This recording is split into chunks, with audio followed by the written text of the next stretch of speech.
오늘 메시지의 품격 책과 함께 성장하는 리더를 위한 커뮤니케이션 가이드를 주제로 여러분들과 함께 할 남요셉 라이라고 합니다. 반갑습니다. 먼저 제 소개를 한번 드려보면요. 이름으로 제 소개를 드려볼 수 있을 것 같아요. 라이라는 닉네임이 어디서 시작됐냐면 또라이라는 단어에서 시작됐습니다. 보통 우리 주변에 자기만의 개성과 특징이 뚜렷한 사람들을 보면서 또라이 같다라고 이야기를 하게 되는데요. 오늘 저희가 메시지의 품격 책 한 권으로 이야기를 나누는 시간이기는 하지만 이 내용이 여러분들에게 전달됐을 때 여러분들만의 여기 계신 과장님, 차장님급들 각 조직의 리더분들이 모여 계신 걸로 알고 있어요. 그래서 팀장님들로 통칭하면 팀장님들에게 이 내용이 전달됐을 때 팀장님들만의 개성과 특징으로 소화가 되어서 각자만의 새로운 깨달음, 새로운 인사이트로 발현이 되면 좋겠다라는 바람에서 라이라는 닉네임으로 이렇게 강의 활동을 하고 있습니다. 네, 먼저 오늘 목차를 한번 확인해 보면요. 메시지의 품격에 대한 여러분들의 의견을 청취해보는 시간을 갖고 메시지의 품격 책에 등장하는 사례를 소개하고 메시지의 품격을 높이는 세 가지 요소에 대해서 소개를 하고요. 마지막으로 이 내용들을 좀 적용해 볼 수 있는 간단한 활동과 함께 매짐해 보려고 합니다. 여러분들 혹시 생텍쥐베리 작가의 어린 왕자라는 소설 알고 계시나요?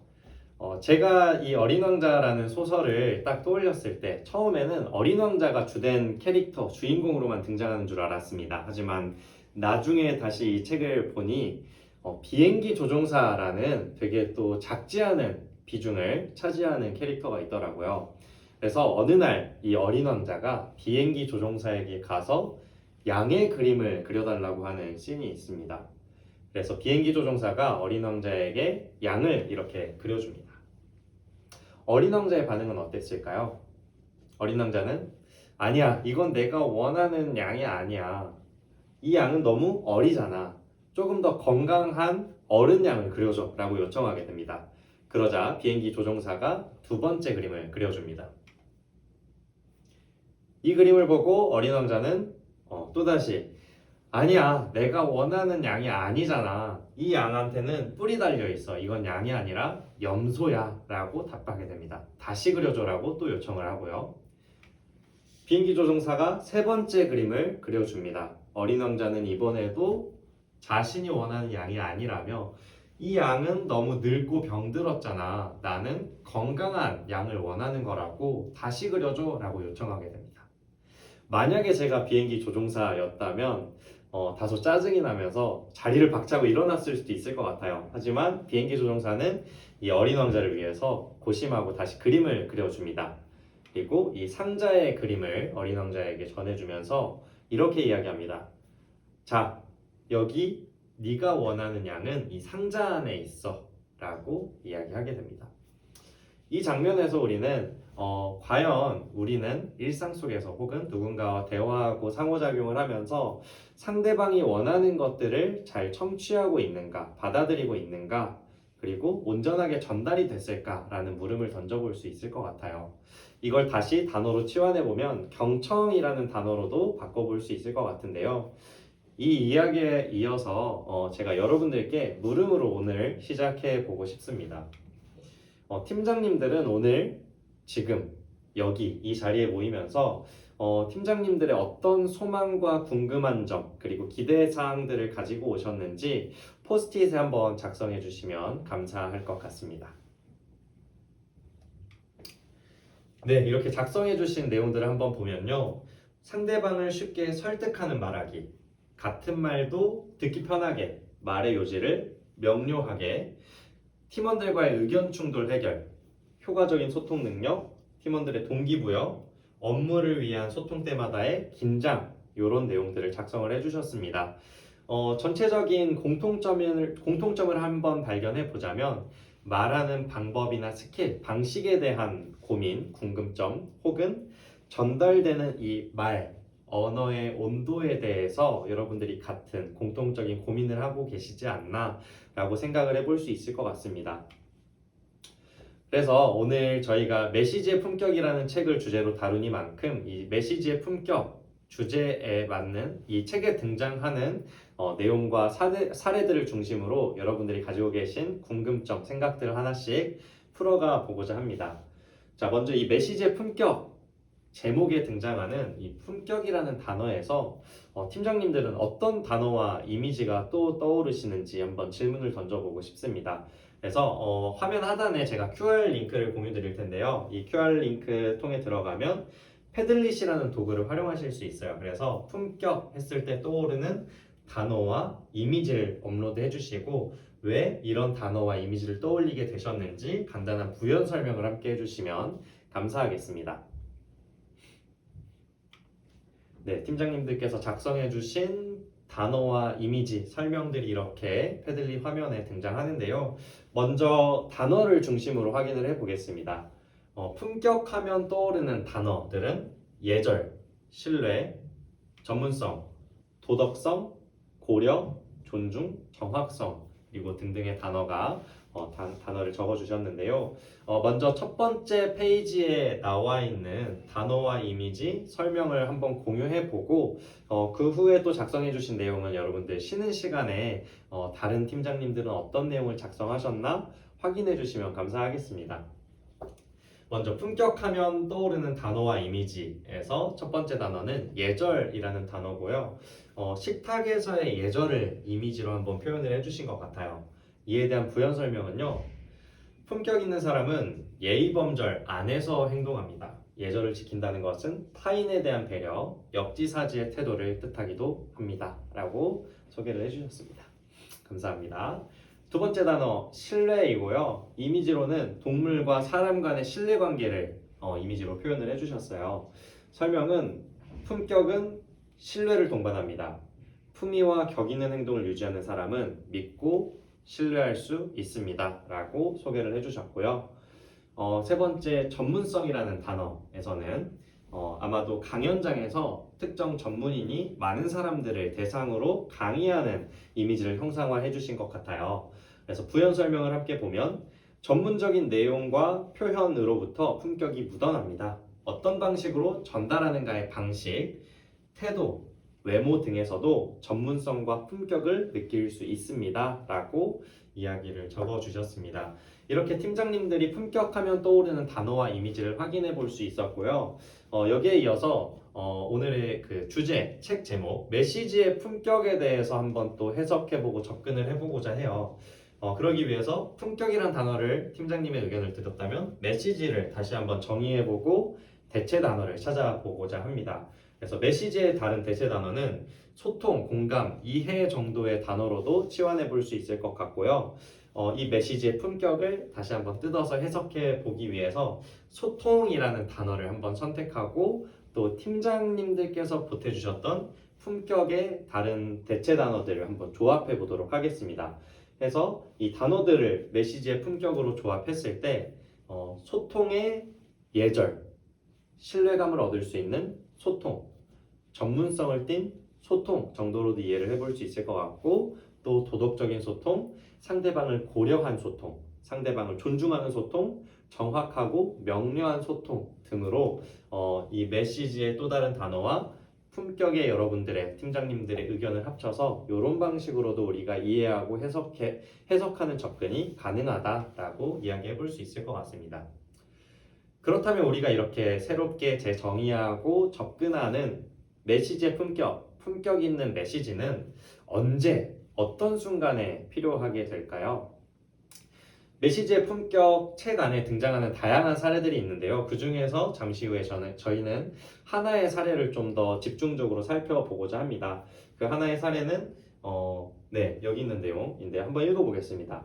특별히 업무에 지장이 있는 것은 아니지만 직원의 사소한 습관과 태도로 인해서 업무 분위기가 흐트러집니다. 지각이나 업무 중 카페에 다녀오는 행동을 지적하기에는 내가 너무 예민한 것 같고 그대로 두기에는 자꾸 신경이 쓰이네요 라는 이런 하나의 사례를 확인해 볼 수 있을 것 같고요. 좀 전의 질문으로 돌아와서 언제 어느 순간에 메시지의 품격 있는 메시지가 필요할까 라는 질문에는 아마도 중요한 결정을 동료와 부하 직원에게 전달할 때 혹은 갈등을 해결할 때 피드백을 제공할 때 신뢰를 회복하기 위해서 또는 긴장된 상황에서 이 분위기를 좀 유하게 만들기 위해서 품격 있는 메시지의 품격이 필요하지 않을까 한번 이야기를 해볼 수 있을 것 같습니다. 또 이 메시지의 품격 책 안에 한 구절을 발췌해 보면요. 리더에게 품격이란, 팀장님들에게 품격이란 상대방을 이기는 데 목적을 두지 않고 상대방의 마음을 얻는 데 있다라고도 이야기를 하고 있습니다.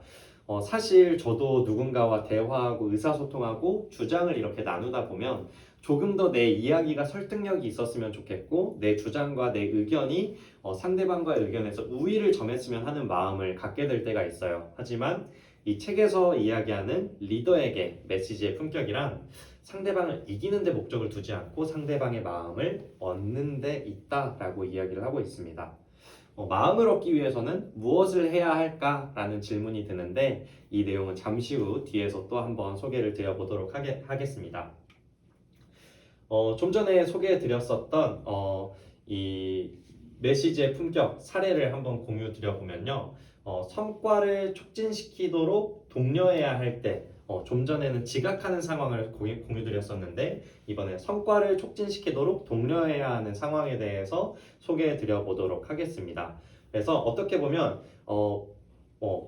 자연스럽게 보통은 어떻게 성과를 독려할까라는 질문을 했을 때 김주임이 대상자라고 하면 김주임 이제 승진했으니까 열심히 말고 잘해야 돼. 잘은 뭡니까? 결과로 드러나야 돼요. 이런 식으로 아마 성과를 좀 더 강조하는 대화의 양상으로 흘러갈 가능성이 크다라고 볼 수 있을 것 같은데요. 이 책 안에서의 사례를 한번 살펴보면 순서는 이렇게 진행이 됩니다.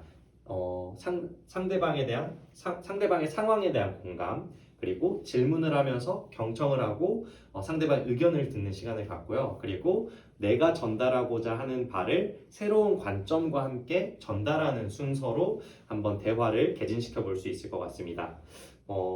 상황극을 한번 펼쳐보면요. 상황에 대한 공감은 김주임 승진 다시 한번 축하드려요.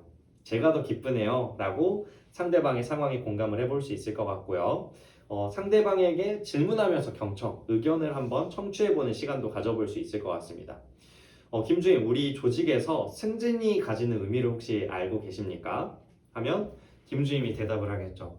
축하해 주셔서 감사합니다, 팀장님. 이제 더 높은 실력과 성과로 우리 팀에 기여하는 사람이 되어야겠다라는 생각을 가지고 있어요. 라고 하면 질문과 의견의 경청, 이런 티키타카랄까요? 상호작용이 이루어졌다라고 볼 수 있을 것 같고요.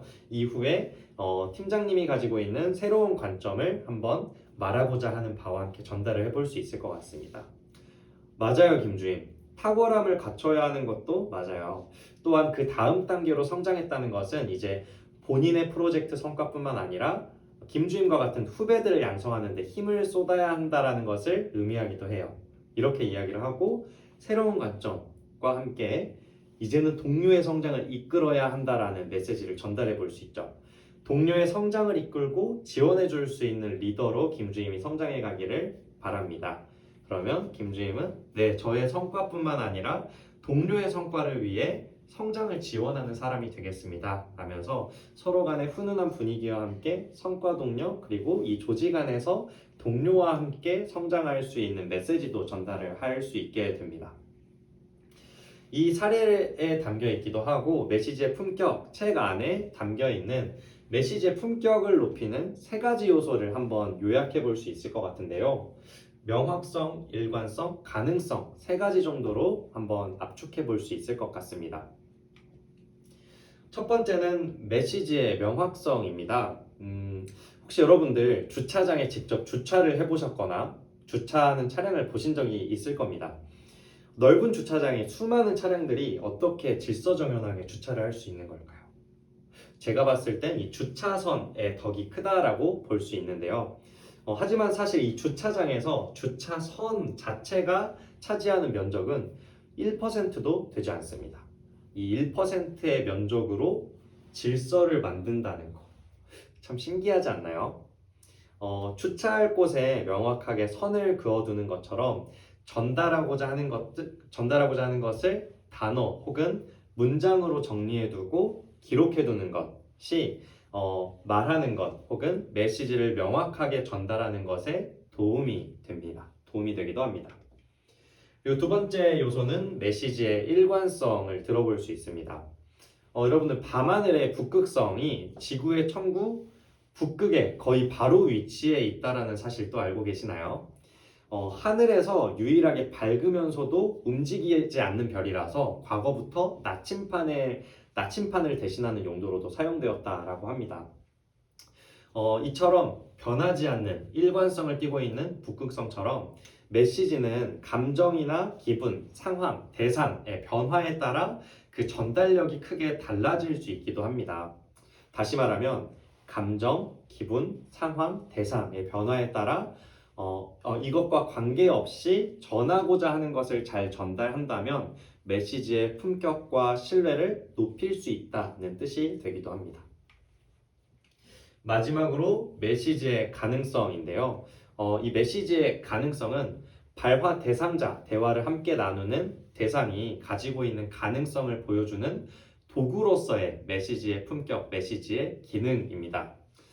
상대방이 이 한정된 시야 안에서 한 곳만을 바라보고 있다라면, 이런 한 곳만을 바라보는 부하 직원, 동료와 소통을 하게 된다면 이 상대방이 고정된 울타리와 프레임, 틀 바깥으로 시야를 넓힐 수 있도록 관점의 확장과 안내 역할을 하는 것이 바로 메시지의 품격 세 번째 요소라고 정리해 볼 수 있습니다. 그래서 이 관점을 확장한다는 것과 실제 현장에서 적용한다는 것이 조금 어렵게 느껴지실 수도 있는데요. 그래서 이 관찰 여정이라는 이해를 도울 수 있는 미션 활동을 한번 해보도록 하겠습니다. 방법은 이렇습니다. 강의장 바깥 주변 사진을 한번 찍어 오시면 되는데요. 주제는 여러분들을 닮은 것입니다. 이 사진을 패들릿에 업로드 해주시고 각 사진에 제목을 붙여주시면 됩니다. 네, 이렇게 사진을 찍어 오신 것에 제목을 달아주셨는데요. 네, 이파리가 돋아나는 가지를 보면 이제 막 피어나는, 그리고 뭔가 보호하는 이 가드 레일을 보면서 여기는 못 넘어온다 라고 표현하기도 하고, 선풍기를 찍어서 열정 풀가동 혹은 피어나는 또 식물을 보며 새로운 세대라고 표현을 해주기도 하셨어요. 이 일련의 과정들이 하나의 비유라고도 볼 수 있을 것 같습니다. 그래서 이 가드레일이라고 일단은 표현을 할게요. 너는 가드레일처럼 나를 지켜주는 역할을 해. 아무것도 못 넘어올 것 같은 안정감을 느껴 라고도 표현을 해볼 수 있을 것 같고, 아까의 그 김주임을 다시 데리고 와보면 김주임은 선풍기 같은 사람이에요. 왜요? 김주임은 늘 열정이 풀 가동되는 사람처럼 보여요 라고 표현을 해볼 수도 있을 것 같고, 김주임은 자라나는 새싹 같아요. 자라나는 새싹 같아요 라고 하면서 뭔가 새로운 세대가 가지고 있는 에너지를 그대로 가지고 있어요. 이런 식으로 비유를 해볼 수 있을 것 같습니다. 주변을 관찰하는 활동을 통해서 제목을 다는 활동을 비유로 연결짓는 활동을 해봤는데요. 이러한 비유는 전달을 부드럽게 만들어주고요. 어색하거나 전달할 내용이 딱딱하게 느껴질 때 유용하게 활용됩니다. 이 비유를 사용하면 보다 자연스럽고 부드럽게 말하고자 하는 말을 전달할 수 있게 되는 거죠. 더불어서 이런 부드러운 화법은 대화를 나누는 대상으로 하여금 심리적 안정감을 느낄 수 있도록 하는데요. 이 심리적 안정감, 메시지의 품격에서 이야기하는 심리적 안정감을 다음과 같이 세 가지 요소로 또 정리를 해볼 수 있을 것 같습니다. 비난에 대한 두려움으로부터 자유함, 상태를 공유할 수 있는 안전지대, 상호 존중할 수 있는 분위기 정도로 정리를 해볼 수 있을 것 같고요. 비난에 대한 두려움이 없음은 팀원들이 실수를 하거나 의견을 제시할 때 비난이나 처벌을 두려워하지 않을 수 있는 분위기, 환경을 조성하는 것의 중요성을 강조하고요. 상태 공유라는 키워드는 팀원들이 자신의 생각, 감정, 경험 이러한 것들을 자유스럽게 공유할 수 있는 또 다시 환경을 구축해 주어야 하는 것입니다. 그리고 마지막으로 상호 존중은 팀원들이 서로의 의견과 관점을 공유했을 때 서로를 다르다라면서 배척하거나 선을 긋기보다는 서로의 관점을 존중하고 인정해 줄 때, 이 세 가지가 조화를 이룰 때 우리는 심리적 안정감이 형성되었다라고 표현을 해볼 수 있을 것 같습니다. 네, 그래서 메시지의 품격을 높이는 세 가지 요소를 소개해 드리기도 했고, 심리적 안정감에 대해서, 그리고 앞선 내용에서 메시지의 품격 책에 등장하는 사례를 한 가지 소개를 드렸는데요. 이 세 가지 요소와 함께 메시지의 품격하면 여러분들에게는 어떤 것이 또 떠오르는지 마지막으로 질문을 드려보고 싶습니다. 저는 메시지의 품격이 마치 태극권과 같다라는 생각이 들었어요. 왜냐하면 이 태극권은 공격을 주도적으로 하기보다는 들어오는 공격을 부드럽게 해주는 무술로 저는 이해를 하고 있어요. 그래서 이 메시지의 품격이란 날카로운 공격도 부드럽게 흘려보내는 태극권처럼 거칠어질 수 있는 상황, 대화를 유연하게 만들어주는 메시지의 품격으로도 이해를 해볼 수 있지 않을까 싶습니다. 그럼 오늘 강의는 여기까지 마치면서요. 직장 내 혹은 동료들, 부하 직원들, 이 직원들의 여정을 돕는 요정 같은 리더분들이 되시기를 바라고 응원하면서 오늘 강의 여기까지 마쳐보겠습니다. 감사합니다.